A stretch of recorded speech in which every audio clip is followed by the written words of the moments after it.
Welcome to the Art of Dress. Today I'm happy to share with you Ornament for Rosie Huntington-Whiteley, Refined Dramatic, and Jourdan Dunn, Elaborate Romantic. So thank you so much for coming and subscribing.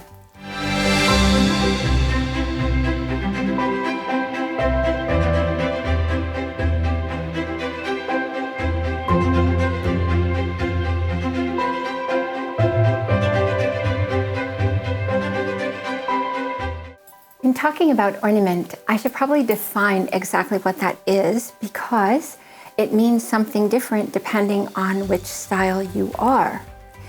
So for some people, ornament was binding or edgings, trim, in other words. And for other people, ornament was a kind of ruffle. So that would be something that would not be necessarily part of an original garment, but it would be cut separately and then applied. So the third category of ornament was ornamentation, or embellishment is a better word, of the fabric. And embellishment of the fabric is the kind of ornament that these two styles use. Rosie, who is a refined dramatic. And you can see here that this dress is really gorgeous on her, and this does use embellishment of the fabric. So the way that she uses ornament in her fabrics, or embellishment, is to achieve her style inspiration. And her style inspiration, if you don't remember, is the number 2. So that means that her silhouette should hopefully divide itself into 2 visually. It doesn't actually mean a broken line. In other words, it doesn't mean it's a smooth, hopefully a smooth kind of line, but showing a clear division. And ornament is her best example, or best way to do this.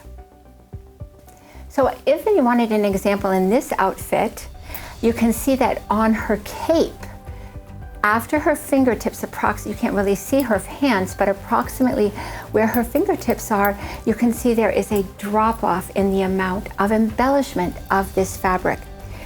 But even before you get to that point, looking mostly at the sleeves now, you can see that as it's moving down the sleeve, you're getting a little bit less and less ornament, less and less embellishment of her fabric. So honestly, this is an example of how 2 styles who are in the same planet take in a way from each other. Because the way Rosie uses ornament is she usually, or should, be embellishing from basically her neckline, which is a wide V, all the way down to her fingertips, which is her style focal point. And then after that, it usually works best for her and actually forms that division that she's looking for if her ornamentation of her fabric stops or diminishes in a great way. Jourdan uses a slightly different method, and this is one of the best examples of it that you can see, is where the ornament doesn't drop off on the cape, it just slowly diminishes. And I'm showing that to you because it is so hard to find, that it is very hard for me to find, it is very hard for Jourdan to find. And so I just wanted you to be aware that that's what's happening here. So here's Jourdan Dunn in a very embellished fabric, also her form of ornament. And really it would work best for her if the ornament were diminishing, but instead what she has happening is she has a serious line of demarcation at her where her hand is, like her fingertips. Now, she does pay attention to that point on her body because it's like a shadow focal point for her, but it's not supposed to be the end of her ornament. So in this case, what happens frequently with 2 styles in the same planet is that they mix a little bit the elements of each other's style, and that's because they feel it so strongly. And this happens to designers too. Anytime you have a solid black line, again, well, in other words, anytime 2 styles are opposite each other on the yin-yang wheel, it means that they have a lot of the same forces or the same feelings coming through. And when you can't find your own style, it's maybe the next best thing, perhaps, to choose your opposite style. But in spite of being on opposite sides and having opposite silhouettes, which is in this case Rosie, who is on the lower right, she has an open or omega silhouette, not so fitted, and Jourdan on the top left has a more fitted silhouette, generally. Most of the things they have in common are the same. And what they have in common is they use the same basic line for their sleeves, their pants, and their skirts. And they both use monochromatic colors. And they use the same kind of ornament, even if it's used in slightly different ways and also with a slightly different scale. Because in terms of scale, if you remember from the zodiac video, Jourdan is scale of number 1, the smallest. And Rosie is scale of 12, almost the largest. The largest would be 13. But in other ways, they do have quite the same feeling. And here you have an example of using that feeling for her ornament in a casual jacket. And so it ends up to be almost like, it's just a typical kind of long jacket that ends at her fingertips like a tunic almost. And then it has beading as well as sparkles, so it's amazing for her. And it's a way to bring her ornament into her casual garments, which is not always easy for every style, but for these two styles, it is actually pretty easy. And the same thing with Jourdan, where the top is ornamented with kind of a sparkly fabric, and then that ends by the time she reaches her fingertips. Now, in her case, it ends way before the fingertips, which works fine for her because she always wants most of her ornament above her waist, because that is where her focal point is, her style focal point, up at her throat. Now, in more dressy dresses, of course, embellishment of fabric is really easy. And here is a really interesting dress that shows precisely what Rosie is accomplishing or trying to accomplish. You see this, even without a fabric change, you would have a clear distinction between 1 and 2 parts to her silhouette. If you have this kind of ornamentation on the top and then just a plain pleated chiffon skirt underneath. And of course, you're going to see pleats over and over again in her garments because pleats are part of earth styles. She's an earth style. And so she's always going to be drawn to that as a way of accomplishing that sort of multiplicity. And then the other thing is that because it's on the angle, she's really kind of dividing between where the slit starts or where the angle starts and where it ends. And right in the middle, the midpoint of that is her style focal point, which is her fingertips on her thigh. So it's a really beautiful dress for her and it works perfectly. And here Jourdan is doing, again, a very wonderful example of how to wear a print and also include embellishment. Because what you see is in the bodice, the motif, which is to say the flowers, are all, they all have sequins and even a little bit of beading. So a great deal more ornamentation and attention drawn to that area of her garment. And then that is very close to her style focal point at her throat. Now all of the styles that are in her group, which I call them ornament styles because ornamentation is so important to this group, they all have the distinction of splitting their silhouette above and below. So that's the element of space they're working with. So this is her actual true silhouette, is fitted on top and then open on the bottom. And so there doesn't have to be a marked waist like there is here. And I'll show you another example later on where there isn't. But where there is this, the billowing out of the skirt or the opening out, I could say, it's really at the base of the ribs. It's not at the true waist. And so this is why this dress looks amazing on her. And then you can see that because of the fabric being soft and very lightweight and also a flowy fabric that doesn't have a balanced weave, it hangs into the tulip shape that is so beautiful for her and what she's looking for. Now this dress is very unusual, and it's really hard to get a picture of it to show you all the sparkles as well as the opening out, so you can just see where her fingertips are ending.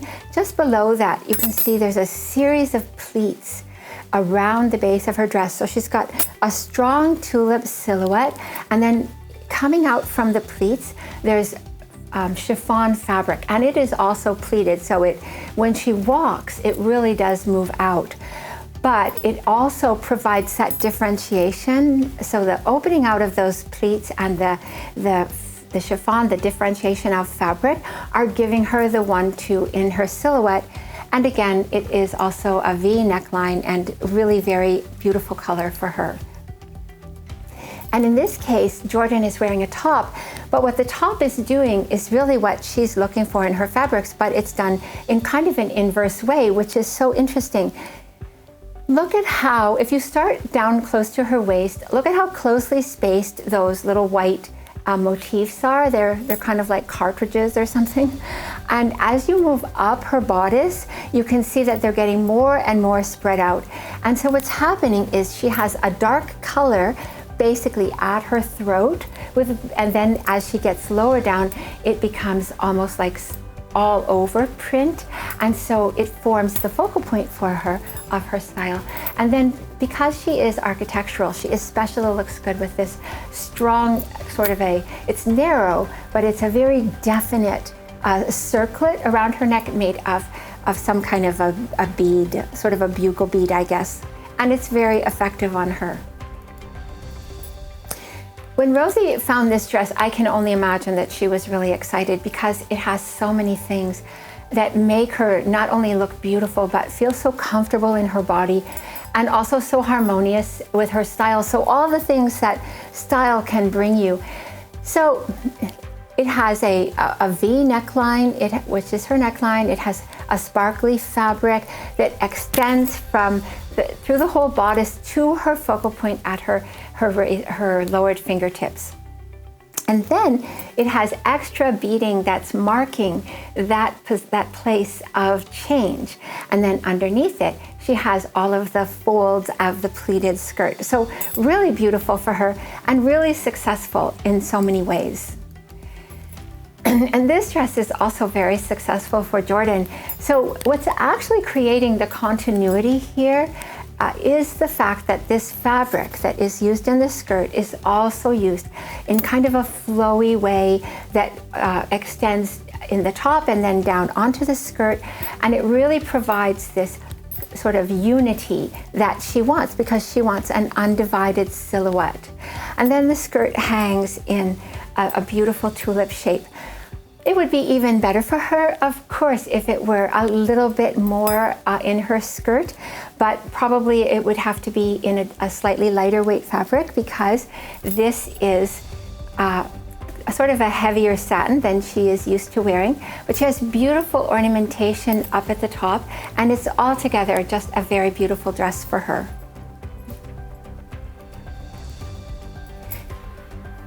I can only imagine that Rosie was very excited with this dress also, because it does something so unusual.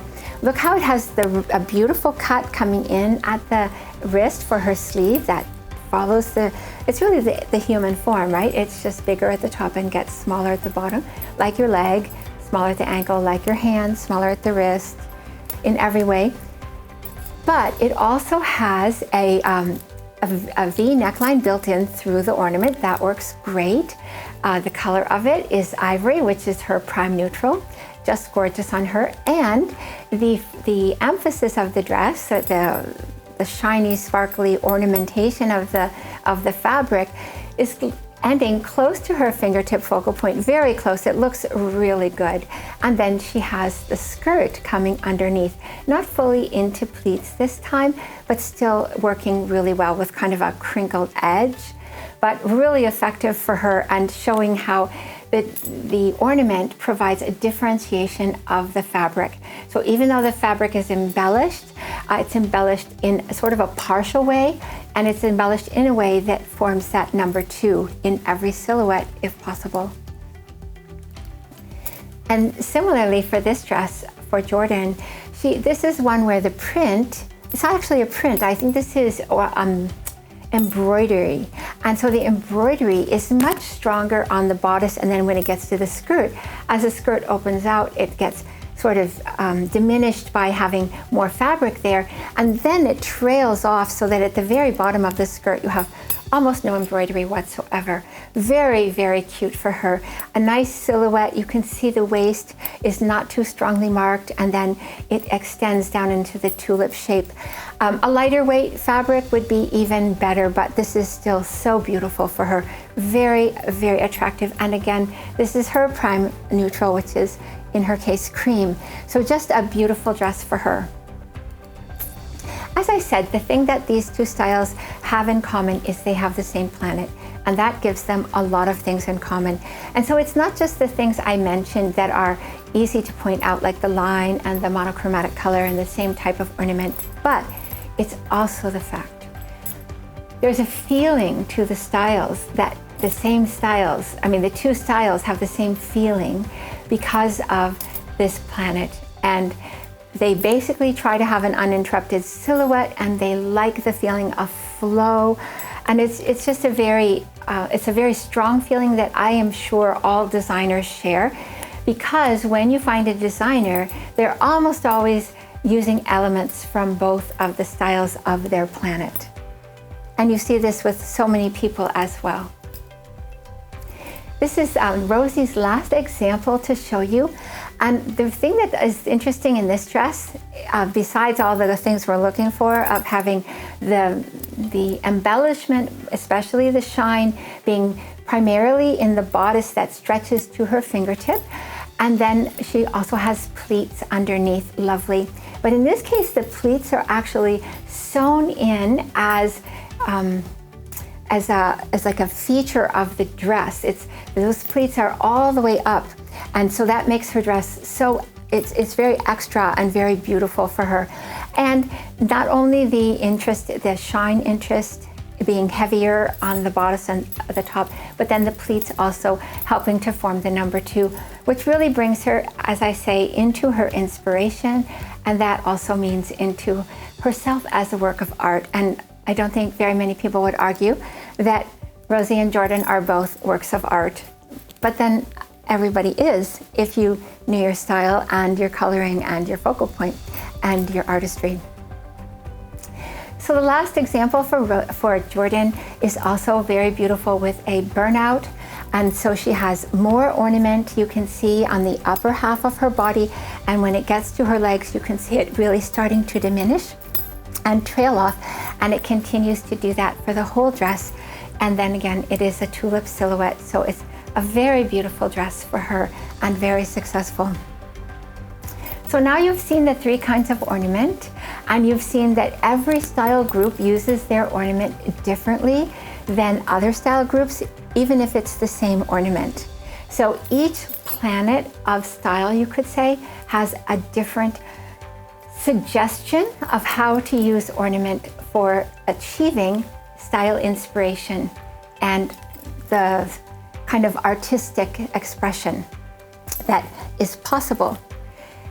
And now the next thing that we're going to talk about is going to be even more connected to artistic expression, because we're going to talk about artistry.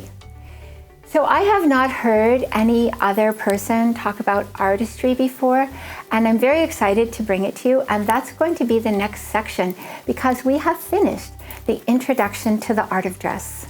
We've looked at focal point of the styles, we've looked at fabrics, we've looked at that's connected to style family, we've looked at lines, and that includes not just the silhouette line, also your silhouette, alpha or omega, also your sleeve, your pant, also neckline, which takes you into your element of style, and also the lines connect to your mood of style. And then finally we looked at ornament, which is used as something that changes on your outfit that brings you into your inspiration of style. So this is the introduction to the art of dress, and now we're going to start the 4 kinds of artistries. So that's the next video, and I look forward to having you join me, and thank you very much for coming And thank you also for subscribing. Take care.